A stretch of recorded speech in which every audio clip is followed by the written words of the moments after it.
Assalamualaikum warahmatullahi wabarakatuh. Jumpa lagi dengan channel Safa Media Entertainment yang setiap harinya memberikan kisah-kisah menarik dan inspiratif. Kali ini kami akan membagikan kisah berjudul Terbongkarnya Pesugihan Juragan Bakso di bulan Syawal. Sahabat Safa Media, di bulan Syawal banyak orang yang berpuasa guna memperoleh ganjaran yang akan menghapus dosa-dosa sebelumnya. Maka sebagai wanita soleh, Windy pun juga melakukannya. Ia dibesarkan keluarganya yang cukup religius, dan alhasil ibadah-ibadah sunnah pun telah ia biasa lakukan. Keluarganya memang dikenal sebagai masyarakat sekitar sebagai keluarga yang aganisme. Ayahnya yang meskipun hanya seorang kuli bangunan kerap diminta mengisi pengajian di berbagai acara yang diadakan oleh penduduk dusun. Sementara Windy merupakan anak perempuan satu-satunya di keluarganya itu. Telah sejak dini disekolahkan di pondok pesantren. Mereka hidup sederhana namun tenang lantaran dekat dengan agama dan Tuhan. Di tengah kesederhanaan itu, pada suatu sore ketika ayah Windy kembali dari pekerjaannya, ia membawa pulang gaji. Meskipun jumlahnya tak banyak, ayah Windy begitu mensyukuri hasil itu. Agar sebagai wujud syukurnya, ia mengajak istrinya dan Windy untuk berbuka di sebuah warung bakso tak jauh dari rumahnya.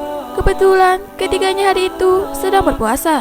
Berangkatlah Windy, ibu dan ayahnya itu hanya berjalan kaki ke sana. Warung bakso itu yang dimiliki oleh Pak Mamat memang dikenal penduduk sekitar punya cita rasa yang enak. Bangunan warung pun tergolong mewah. Dan lantaran bisa berbuka puasa sekeluarga pada hari itu di sana, hati Windy benar-benar dipenuhi rasa syukur. Kali itu ialah pertama kali bagi mereka. Ketiganya sampai di sana menjelang maghrib, dan sebagai keluarga aganisme, ketika azan berkumandang, mereka tak bergegas-gegas untuk berbuka. Malahan, ayah Windy yang saat itu telah membatalkan puasa dengan es yang ia pesan, menanyakan tempat di mana ia bisa mendirikan sholat terlebih dahulu kepada Pak Mamat. Tak disangka, Pak Mamat justru menjawab pertanyaan itu dengan ketus. Di sini orang tidak biasa sholat, tidak ada tempat untuk melakukannya, kata Pak Mamat. Maka, mendengar jawabannya itu, ayah Windy merundung kekecewaan.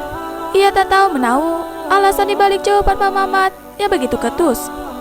Alhasil, ia dan Windy juga istrinya terpaksa berbuka terlebih dahulu dan sholat maghrib ketika ketiganya sampai di rumah.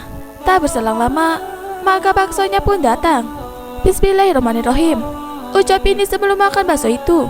Namun sebelum memulai makan, ia merasakan sesuatu yang mengganjal. Selain dilatar belakangi oleh jawaban ketus Pak Mamat ketika ditanyai oleh ayahnya bisa sholat maghrib, rasa mengganjal dirasakan Windy lantaran bakso yang ia makan berbau aneh. Baunya ialah seperti pakaian kotor yang tak pernah dicuci dalam waktu yang lama. Padahal bakso ini dikenal enak oleh penduduk. Warungnya juga selalu ramai.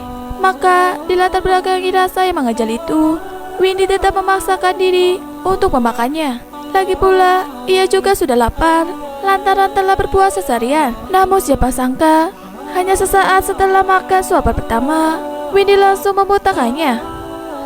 Perutnya yang telah kelaparan karena berpuasa itu tak bisa menerima bakso itu. Para pengunjung warung pun menoleh ke arah Windy dalam sekejap mata, lantaran dirasanya mengganggu orang lain. Ayah Windy lantas langsung menuntaskan makanannya, membayar, dan mengajak anak istrinya pulang. Dalam perjalanan, Windy berbisik kepada ayahnya. Ada yang salah dengan bakso itu, kata Windy. Beberapa minggu setelah dikunjungi Windy dan keluarganya itu, orang-orang dikejutkan dengan kabar bahwa Pak Mamat telah ditangkap polisi. Ia dipermasalahkan lantaran tertangkap basah meletakkan sebuah celana dalam ke dalam panci baksonya. Perilaku licik itu tertangkap mata oleh salah satu pengunjung yang sedang makan di sana. Perihal celana dalam itu, Windy sebenarnya telah mengetahui dari bau yang tak enak yang ia rasakan dari bakso itu beberapa waktu yang lalu. Sebenarnya di saat itu pula, Windy telah curiga bahwa Pak Mamat telah memakai pesugihan untuk warung baksonya. Maka wajar saja dari pesugihan itu, warung milik Pak Mamat selalu didatangi oleh pengunjung. Ia jadi juragan bakso yang kaya raya.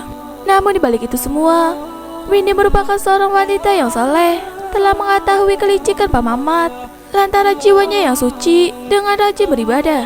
Berkat berpuasa Syawal, Windy juga merasakan apa yang orang biasa lainnya tak bisa dirasakan. Demikian kisah hari ini. Jangan lupa nantikan kisah terbaru dari kami. Sampai jumpa. Wassalamualaikum warahmatullahi wabarakatuh.